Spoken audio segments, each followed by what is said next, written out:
Welcome, Libra. It's your Mars in Aries 6 week forecast for the Ascendant, the Sun, or the Moon. From April the 9th through to May the 18th, Mars is coursing its way through its home sign of Aries. For you, that's House 7. I'm going to share the event chart as Mars arrives because that provides a wider perspective, all those planetary interactions of what you can expect over the upcoming weeks. I'll then go through each of the aspects that Mars forges. At the end of the forecast, you have a clear understanding of what you can expect in terms of energy, work, relationships, and finances. I'm astrologer Patrick Arundell. A very warm welcome. If you've yet to subscribe to the channel, please do so now to help it to continue to thrive. So on the screen, Libra is your event chart, and there's Mars at 0 degrees in Aries, the vernal point, the first point of the overall zodiac. So this could be a brand new beginning for your relationships. The last time Mars traveled through this part of your chart was just over 2 years ago. Now, Mars, of course, is very much about what we want as individuals. The seventh house is much more about where we need to collaborate and connect, can be about partnership. I'm going to share those wider planetary influences, but first let's just recap where Mars has been in the sign of Pisces since March the 2nd.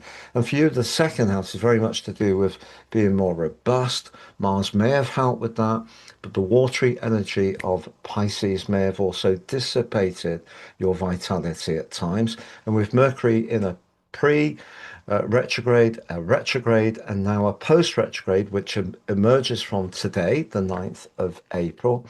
It may be that some of those details may have actually been quite frustrating and irritating. But just at the end of its journey, Mars forged a terrific angle with Uranus.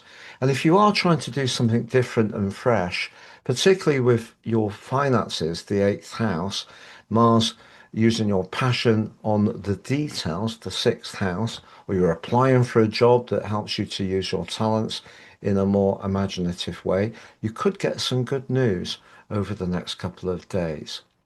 But if we look at the wider context of this event chart, the Sun, also like Mars in the seventh house of relating, is in a T square with the prominent energies of Jupiter, exalted in Cancer, but also with the Moon detrimented in Capricorn, the fourth house for you personally. So that T square suggests that although Jupiter and the Moon in an opposition can be quite a bubbly aspect, when it comes to relationships, particularly professional ones, Jupiter can see us perhaps think we can do more than we really can. So if you're collaborating with someone or discussing a potential opportunity, important not to say you can do perhaps more than is viable. But the square with the moon is a quarter moon, which provides a backdrop for the next week, the first week that Mars is in Aries. And that's a bit more complex. It's possible that however much your peacekeeping skills could be to the fore, someone close to you may be out of sync, out of sorts. It may be you could find yourself caught between two people you get on well with, trying to keep the balance. But what it also can mean, I feel, the arrival of Mars in this area is the need to assert your boundary more firmly. But that can be a little tricky to begin with because of Neptune being the most immediate waiting planet. Neptune back in Aries since the 26th of January can create a little bit of uncertainty. Perhaps also can see you tripping the light fantastic about who you'd like to meet. Mars very much about desire. If there is someone showing up on your cosmic uh, map at the moment that is rather charismatic, but maybe a little mysterious, not a complete surprise. But we also have in the fifth house of your chart, which is very much to do with showcasing your talent, Pluto in a conjunction with the part of fortune. Now they're linking very well with both Neptune and Saturn, but Mars is going to join in with them. Mars connects exactly with Neptune on the 13th, but with Pluto on the 16th in a sextile. But essentially, it's pretty well in that relationship from the off. And when Mars and Pluto are aligned well, as they are in this situation, the willpower they can create is absolutely incredible. Now, this could play out in lots of different ways. So, Pluto in the fifth house could be transforming the way you showcase your talent, flair, and artistry. It may be around a romantic relationship. If there is someone you're really drawn to and you really want that connection, Mars here can make you bolder and step outside your normal approach to try to get what you feel you need. Now, when it comes to desire, with Venus, your ruler, also in the passionate eighth house and in a square with Jupiter, whether it is a personal desire or a business or job situation that you need to connect to people in a confident way, Mars is going to help you. But particularly once he gets past Neptune and comes back into that exact sextile with Pluto. So that's very helpful. However, by the 19th, we do have a conjunction between Mars and Saturn in that seventh house. If you're in a relationship which is not going so well, the two malefics in an exact conjunction are really going to call on you to fall back on your inner resources.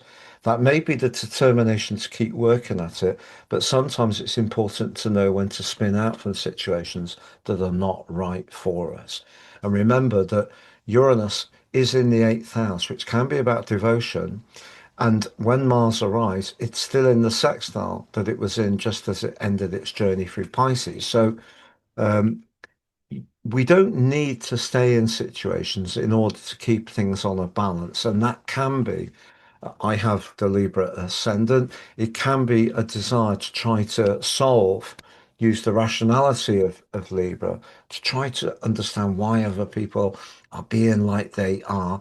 There may be an essential reality that does need to be grasped by the 19th, exactly when Mars connects with Saturn. You could also become much more conscious who around you just tends to be a little bit too demanding and draining. And one of the great things about Mars in Aries, which is about passion, fire, and it is about uh, initiation, you could initiate a new campaign of really protecting your borders, but also it could be where you can become more competitive because Mars in the seventh house can allow that. And I think that conjunction with Saturn just suggests that whatever's been on a tipping point that hasn't quite been working or could work, you're going to know for sure, I think, around that time. But then Mars comes into a conjunction with Chiron. If there's something that's happened in your past that has been in some ways inhibiting you from forging connections to people. Maybe it was a hurt that was so painful. Someone's attitudes were so really damaging that it's been difficult to release that. But Mars can bring that potential in the conjunction to Chiron. He then forges a right angle to Jupiter. Now, if you are pitching for a new job, you're having interviews, you're doing presentations, the confidence that Mars can give you in your connections to others, together with that very bubbly energy of Jupiter exalted in the most prominent worldly part of your situation, could see you come across with a great deal of conviction and maybe could be very persuasive to anyone that you're meeting or being interviewed by. So that can be good for you. I think the key with Mars square Jupiter is not to try too hard. I'm going to summarize those four areas for you, Libra, of energy, work, relationships, and finance. But if you've yet to watch your full moon video, that's on the screen. Yet to watch your April monthly deep dive, also on the screen. We've reduced the price of the personal horoscope reports. You can buy three and pay for one now. Please see below. We're realizing that a lot of people, with all the turmoil in the world, are finding it harder with their weekly budget. This hopefully will help. Great charts help you to really understand your life journey better. Please see below for more. Three for the price of one. If you would like to work with me personally, please see my testimonials below. And if you've yet to sign up for your free daily horoscope, fired to your device each morning for your celestial pit stop, please see that below too. So to summarize, When it comes to your professional situation, you may need to be firmer about saying no. It's not always about being a good egg. We don't want to end up being an exhausted battery hen. And one of the instincts of Libran people can be to keep things on that balance. But Saturn is really pushing and will continue to do so over the next couple of years to bring a firmness to knowing what you are open to and what you firmly are not.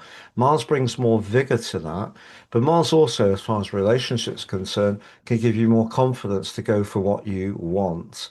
When it comes to your professional situation, I think if there is a discussion at the beginning of Mars moving into Aries, the key is with the square with Jupiter between the Sun, not to promise more than is reasonable. I think when it comes to your finances, having Venus, your ruler, in a very strong link with Jupiter, the two planets of fortune collaborating, some good luck could unfold over the next 6 weeks. As far as your physical energy is concerned, you do have Mars moving out of the sixth house, but Mercury going direct on the same day is something to really appreciate. Now, Mercury will move into the sign of Aries on the 15th. I'll do another series for that. But I think your energy on the whole has been quite afflicted by Mercury's retrograde. It's created a lot of frustration. So coming out of shadow hopefully will help in that regard. And so I think that pretty well summarizes things, Libra. Wishing you all the best for the next 6 weeks. Take care and goodbye.